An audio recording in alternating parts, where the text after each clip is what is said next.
Oh, good afternoon, everybody. Welcome to Thursday afternoon Chooch. And I got no idea what the hell is going on over here. Either they're drilling for foundations or doing something, but the drilling dicks are on the platform. Or else they're drilling for water. I have no idea what these guys are doing over here. Gas and electric dicks or something, I don't know. They got that auger going down. No. Kind of squishy here because of the rain. Oh, I need his Wolfie's muddy paws all over my house and everything. But I hope everybody's well. I think like a lot of girls, it was kind of hard to go through my day today.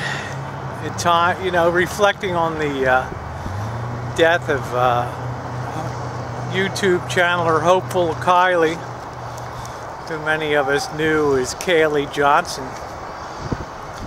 and the rough road that she traversed to finally be taking her life on November 19th.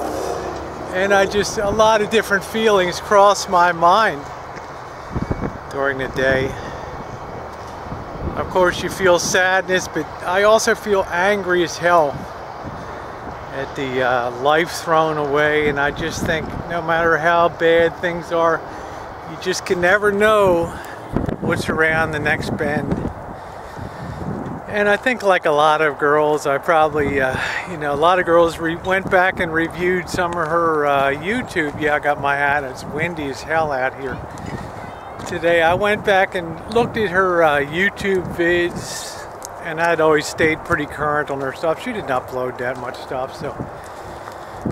But I remember particularly her last upload where her left breast implant, she had saline implants, and I don't know whether she, you know, smacked on something or something, but her left breast implant had deflated. It was in the process of deflating. You know, the saline solution was running out, being absorbed by the body.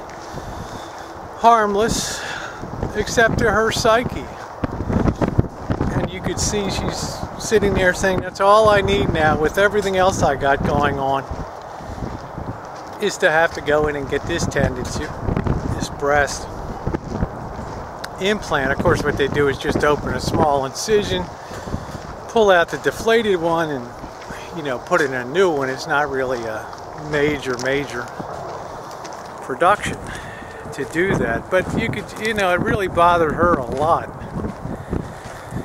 And you know, I remember writing into her at that time saying, well, you know, stuff happens, you know, and she wrote back, well, stuff happens to me all the time. And of course, she has no family that she could depend on or anything like that. It's like a lot of us, you're sort of an island out there. But then hear from last night from my friend Nicole that you know, she had passed away. They just say passed away sort of euphemistically, but she had attempted suicide in September. So I was, you know, it was a mix of, I was angry today too. At the wasting of another life, and just, it's, you know, the way the mind works. I mean, all of us live in fear as transgender girls. We're only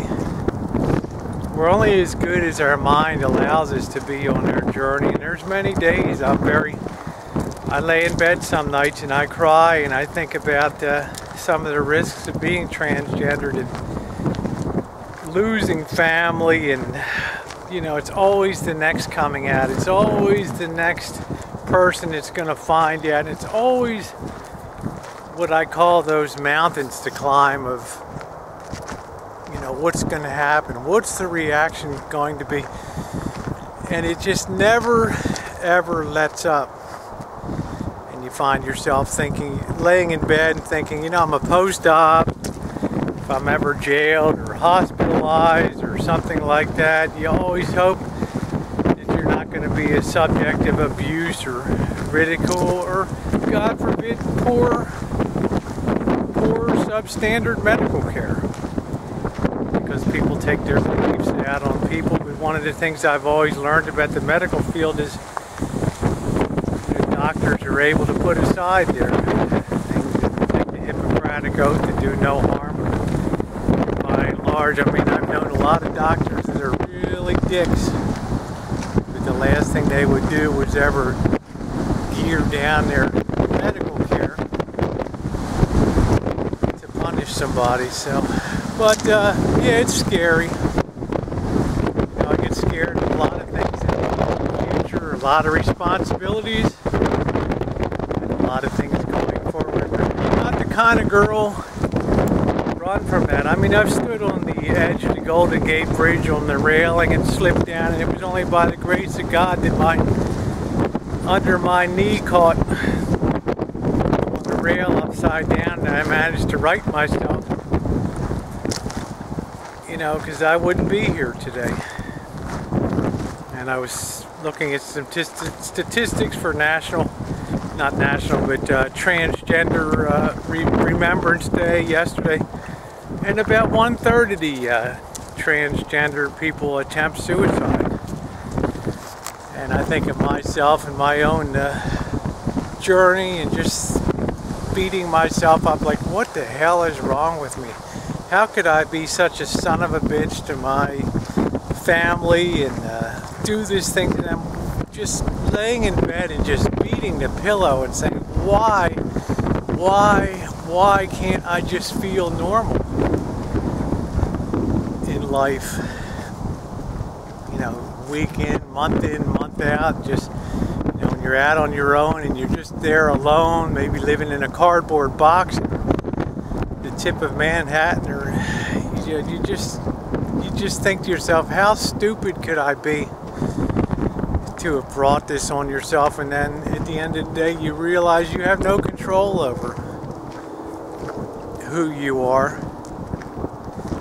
But it still makes it a very frightening journey a lot of times. And as the death of Kaylee Johnson shows, you know, it claims victims regularly along the way, and it knows no beauty, it knows no age, no personality, you know, but the strength that you have to be transgendered and pull it off in the face of a society that's not really into that. And all of us who have Facebook pages, we get probably blasted every week with people leaving rude comments and things, and you kind of get used to that. But I think if the average straight person could walk a day in our shoes or a week in our shoes and get in our mind and feel how we feel about things and how we perceive things, there'd be a lot more understanding in life about being transgendered and how it's not a choice, it's just a state of being. And we no more choose this life than straight people wake up one day and say, well, it's my 21st birthday, I think I'm going to choose to be straight. Or I think I'm going to choose to be gay. Transgenderism is an evolving state of mind that just grabs you. It does not let you go, and it does not let you turn your back on who you are.